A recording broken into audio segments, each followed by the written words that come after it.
네, 일단 이 그 북한강을 기준점으로 해서 강변으로 쭉 지금 펜션 단지들이 형성이 돼 있거든요. 그러니까 지금 거의 뭐 몇 킬로에 달할 정도로 지금 강변 쪽으로는 다 펜션 단지들이 지금 들어오고 있고, 지금 시청자님께서 문의 준 토지 바로 뒤쪽으로도 펜션 단지들이 형성이 되고 있어요. 그러니까 지금 여기는 가평 바로 경계선에 붙어 있는 그 펜션 단지, 관광 단지들인데, 이런 쪽은 사실 고민을 하셔야 됩니다. 왜냐하면 저희가 이제 용도 지역을 살펴보게 되면 여기는 지금 이제 보전관리 지역인데, 어차피 보전관리 지역이면 막 높게 넓게 이렇게 짓기는 한계가 있어서 조그만한 펜션들 단지들이 들어온단 말이죠.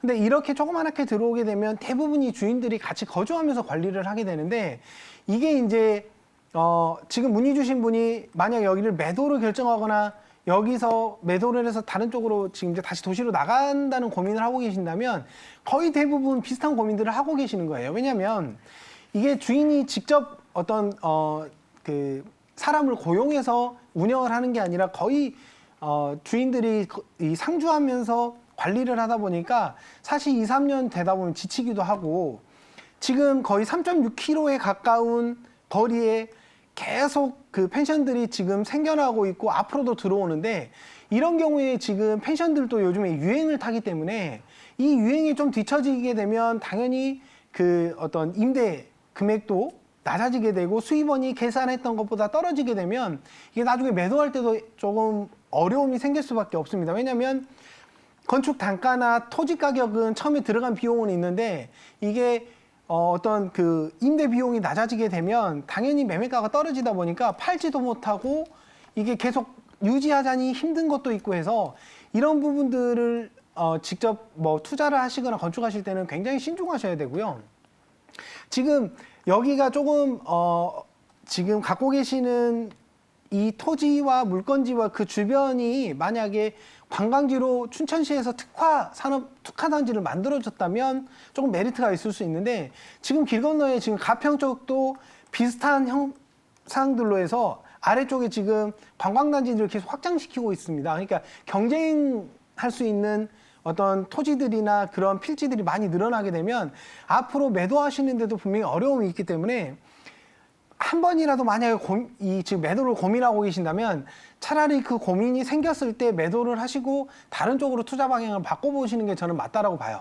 그러니까 여기가 지금 고향이거나 계속 여기에 거주하셔야 됐고 거주를 하셨거나 이런 상황에서 그냥 내가 투자해서 계속 끌고 가는 건 괜찮은데, 외지에 계시는 분이 들어와서 여기에 투자해서 이렇게 형성하는 거는 조금 어려움들이 분명히 있기 때문에, 더 이렇게 경쟁 업체들이 생겨나기 전에, 그리고 유행이 뒤떨어지거나 이게 구축으로 넘어가기 전에 만약에 매도의 고민이 한 번이라도 있었다면 빠른 시일에 저는 매도를 하시고 다른 쪽으로 움직이시는 게 저는 맞다고 봅니다.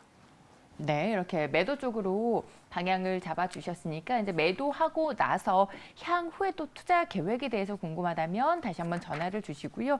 춘천의 토지에 대해서 살펴봤습니다. 사실 뭐 앞서서 춘천이랑 가평의 토지 시장을 잠깐 언급을 해주셨는데, 이런 곳들 같은 경우에는 관광 수입이 좀 큰 도시잖아요. 이런 도시에 토지 투자를 접근을 할 때 좀 어떤 점들을 주의해 보는 게 좋을까요? 일단 그러니까 관광 수입이 큰 도시들 같은 경우에 접근을 하실 때 네.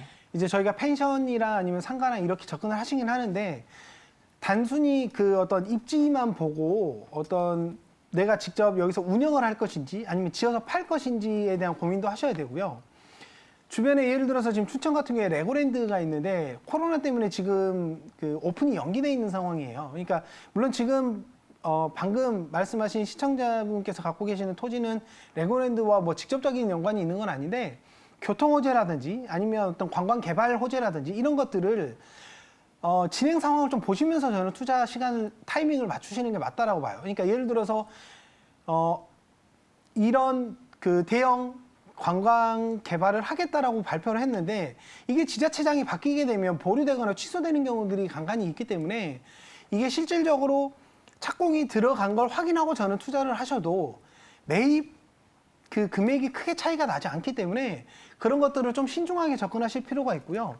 관광지라 그래서 이게 지자체에서 투자해서 만들어내는 관광지냐 아니면 중앙정부에서 예산을 받아다가 하는 관광 어떤 개발이냐를 분명히 따져보셔야 됩니다. 왜냐하면 이게 지자체장의 어떤 그 개발 계획이나 기조에 따라서 그냥 보여주기식으로 조그맣게 개발해놓고 끝내버리는 경우가 있어서 실질적으로 도움이 안 되는 경우들이 있습니다. 그러니까 그런 것들까지도 좀 신중하게 살펴보시면서 과연 이게 내가 계획하고 있는 어떤 투자에 어떤 영향을 줄 것인지를 충분히 따져보시고 투자하는 게 맞다고 봅니다.